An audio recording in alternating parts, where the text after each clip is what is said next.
Son Excellence, M.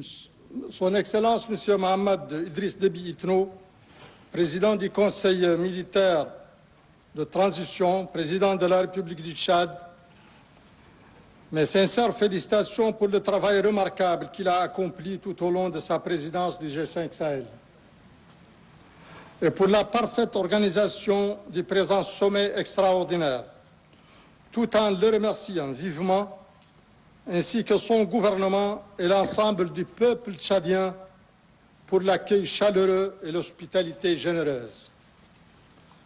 Je voudrais aussi remercier mes pairs chefs d'État du G5 Sahel pour la confiance qu'ils m'ont accordée en me confiant la présidence en exercice de notre organisation et leur signifier en même temps qu'autant je me sens honoré par cette marque de confiance, autant je mesure la lourde responsabilité qui m'est ainsi dévolue dans les circonstances exceptionnelles que traverse aujourd'hui notre organisation.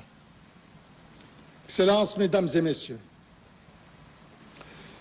mus par un esprit de solidarité, d'entraide et d'appropriation de leur destinée commune, nos pays ont créé en 2014 le G5 Sahel afin de mutualiser leurs moyens et de mettre en synergie leurs efforts en vue de faire face aux graves défis de sécurité et de développement auxquels ils faisaient face. En dépit d'un contexte régional et international plutôt défavorable, notre jeune organisation a su très rapidement se faire une place sur l'échiquier politique et diplomatique international et mobiliser ses partenaires autour de ses programmes de développement, de gouvernance, de résilience et de sécurité. Elle a ainsi mis en place une stratégie pour le développement et la sécurité, ainsi qu'un programme d'investissement prioritaire élaboré pour la période 2019-2021 que nous avons décidé durant le dernier sommet ordinaire du 15 février 2021 d'actualiser pour prendre en compte le nouveau contexte de dégradation de la situation sécuritaire. Outre son action en matière de développement, notre organisation a, sur le plan sécuritaire, réalisé des avancées indéniablement appréciables. Ainsi, à titre illustratif, les canaux d'échange et de coordination se sont nettement renforcés entre les forces de défense et de sécurité nationale. La force conjointe, dans son long et difficile processus d'opérationnalisation, a capitalisé des acquis en termes de formation, d'équipement et d'infrastructures. Le Collège de défense a déjà breveté 4 promotions d'officiers supérieurs qui occupent aujourd'hui de hautes responsabilités dans leurs pays respectifs. Des GARCI, groupes d'action rapide de surveillance et d'intervention, ont été mis en place dans chaque pays. Les activités ont démarré dans l'Académie régionale de police à N'Djamena et au sein du Centre de fusion de renseignement à Niamey. C'est ici l'occasion d'exprimer notre gratitude à tous nos partenaires internationaux qui nous ont accompagnés durant toutes ces années et qui ont aujourd'hui, à travers la Banque mondiale, l'Union européenne et l'Alliance Sahel, réaffirmé leur intention ferme de continuer à nous soutenir dans nos efforts de redynamiser notre organisation. Malheureusement, ces 2 dernières années, notre organisation a connu des circonstances exceptionnelles, internes et externes, qui ont, à des degrés divers, impacté sérieusement le fonctionnement régulier de ces différentes instances.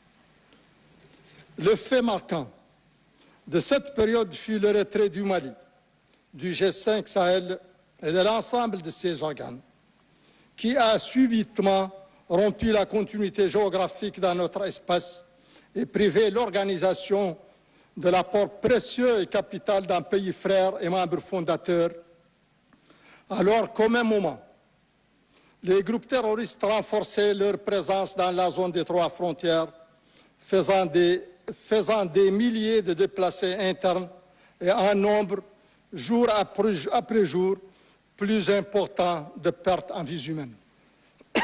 Pardon. Ce fut douloureux pour nous tous. Mais nous sommes cependant résolus à continuer à œuvrer pour le retour de nos frères maliens dans la famille G5 Sahel, qui est et restera toujours la leur. Tout comme sommes fermement résolus à continuer à mutualiser nos moyens et à mettre en synergie nos efforts pour relever ensemble les défis sécuritaires et de développement auxquels nous faisons face. Le G5 Sahel étant indubitablement le cadre le plus approprié pour cela, nous devons tout mettre en œuvre afin de le préserver et de le renforcer. Pardon. La tenue aujourd'hui de ce sommet extraordinaire confirme bien notre forte détermination à travailler activement dans ce sens.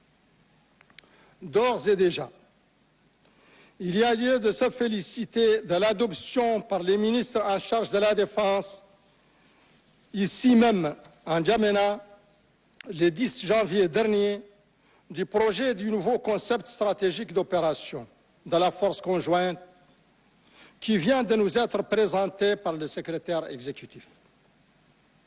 En effet, il est nécessaire que la force conjointe reconfigurée soit renforcée et dotée de moyens nécessaires pour retrouver son dynamisme en étroite coordination avec les forces armées nationales. De même, en matière de développement, nous devons rapidement procéder à l'examen et à l'adoption de nos instances de la SDS et du PIP 2023-2025. Autant. Redynamiser les programmes inachevés et en suspens. Œuvrer enfin que nos partenaires renforcent et concrétisent davantage leur engagement à nos côtés.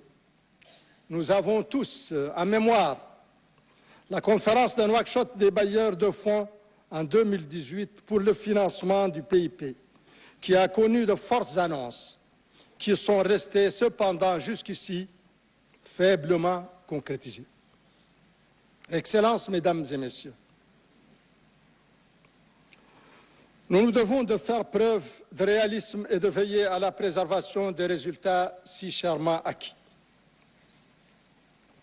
Triompher du terrorisme et des grands défis de développement est un objectif raisonnablement envisageable pour des pays solidaires et mutualisant leurs moyens, mais absolument inaccessible pour des pays qui affrontent des défis sécuritaires communs en ordre dispersé. Aussi, tout en réaffirmant l'absolue nécessité de préserver, de renforcer et de développer les G5 Sahel, je déclare close la 6e session extraordinaire du G5 Sahel. Et je vous remercie.